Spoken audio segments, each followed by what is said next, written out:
नमस्कार।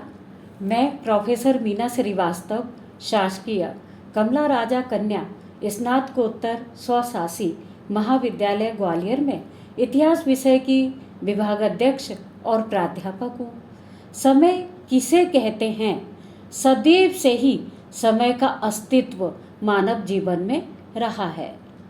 प्राकृतिक रूप से दिन रात, धूप छाँव, जीवन मृत्यु का आभास होता रहता है और कुछ ऐसा भी है जो जीव को नियंत्रित रखता है, जो जीव के आकार को बदलते हुए देखता है।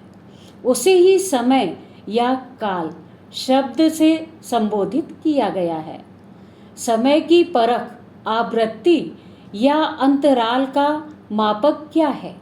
इसे समझने के लिए घंटा, मिनट, सेकंड, अनुपल, वर्ष, संवत आदि को समय की गणना हेतु मापक निश्चित किया गया है। समय की भारतीय अवधारणा क्या है?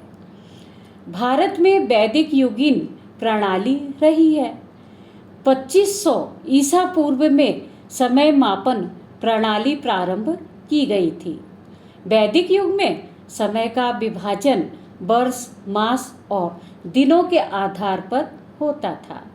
ऋग्वेद स्रोत के अनुसार यह उल्लेख प्राप्त होता है कि 12 तीलियों से निर्मित समय चक्र आकाश के चारों ओर निरंतर घूमता है।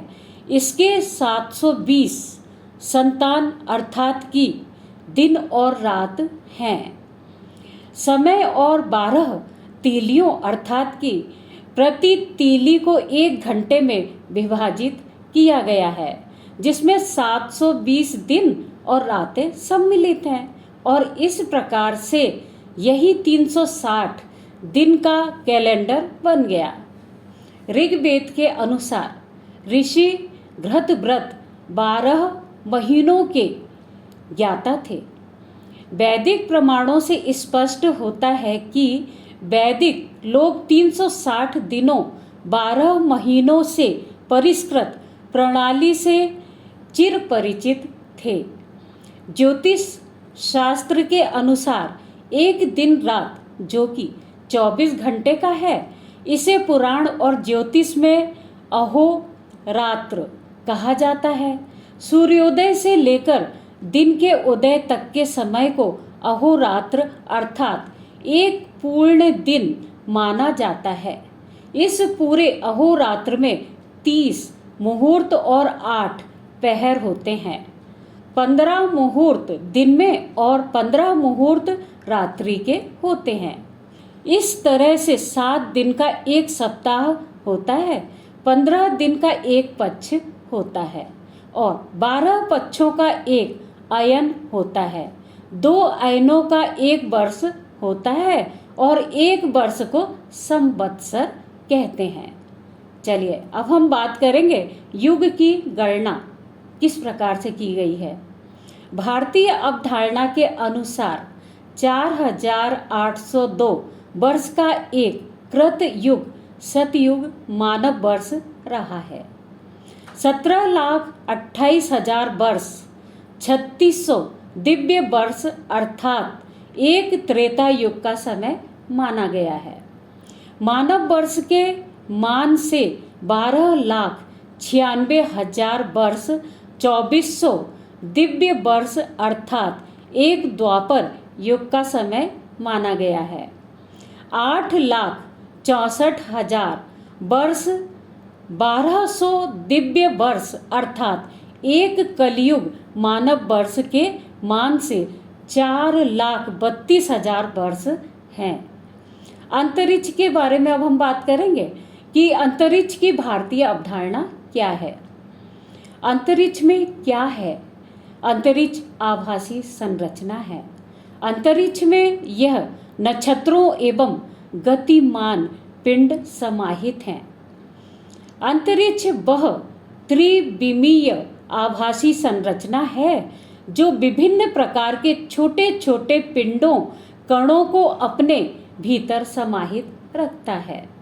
साथ ही इन पिंडों कणों के भीतरी बाहरी भौतिक अथवा काल्पनिक अंतराल की प्रतीति कराता है। पिंडों और कणों को गतिशीलता के लिए पर्याप्त आकाश देता है। अंतरिक्ष का गुण है कि वह ब्रह्मांड में पल छिन घटने वाली अनेक घटनाओं का साक्षी है। घटने वाली घटनाओं के क्रमानुसार बारंबारता, अंतराल एवं उनके आपसी संबंधों का बोध कराता है।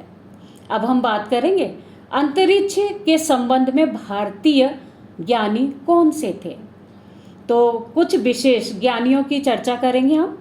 आर्यभट्ट, जो कि कपिल वस्तु में इनका जन्म 476 ईस्वी में हुआ था और इनकी मृत्यु माना जाता है कि 550 ईस्वी के समय में हुई थी। ये ज्योतिषी और गणितज्ञ थे। इन्होंने अपनी पुस्तक आर्यभट्टियम में पृथ्वी के अपने अक्ष पर घूर्णन की व्याख्या की है। अब हम बात करेंगे वराह मिहिर के बारे में। वराह मिहिर का जन्म 499 ईस्वी में उज्जैन के पास कपिथा में हुआ था और मृत्यु इनकी 587 ईस्वी में हुई थी, ऐसा माना जाता है। वह खगोल शास्त्र के ज्ञाता थे, ज्योतिष का भी उन्हें ज्ञान था और ये गणितज्ञ भी थे। पृथ्वी गोल है और 5 तत्वों से मिलकर बनी है। यह अंतरिक्ष में इस प्रकार से स्थित है मानो एक लोहे की गेंद किसी चुंबक के पिंजरे में स्थित हो। लल्ला की बात करेंगे अब हम। ये भी एक ज्ञाता थे और 8वीं शताब्दी में इन्होंने बताया कि पृथ्वी पश्चिम से पूर्व की ओर गति करती है। इसके बाद हम बात करेंगे कमलकार जी ने 17वीं शताब्दी में हुए, इन्होंने भूकंप के कारणों के बारे में चर्चा की है, विस्तृत रूप से इन्होंने बताया है। उपर्युक्त संपूर्ण विवरण के आधार पर यह कहा जा सकता है कि समय और अंतरिक्ष के संबंध में प्राचीन काल में भी भारतीय ज्योतिषों, गणितज्ञों और खगोल शास्त्रियों ने अपने ज्ञान के आधार पर तथ्यात्मक रहस्योद्घाटन कर दिए थे और पुस्तकों की रचना भी इन्होंने की थी, जो कि विश्व के ज्ञान वर्धन में निश्चित ही सहायक है।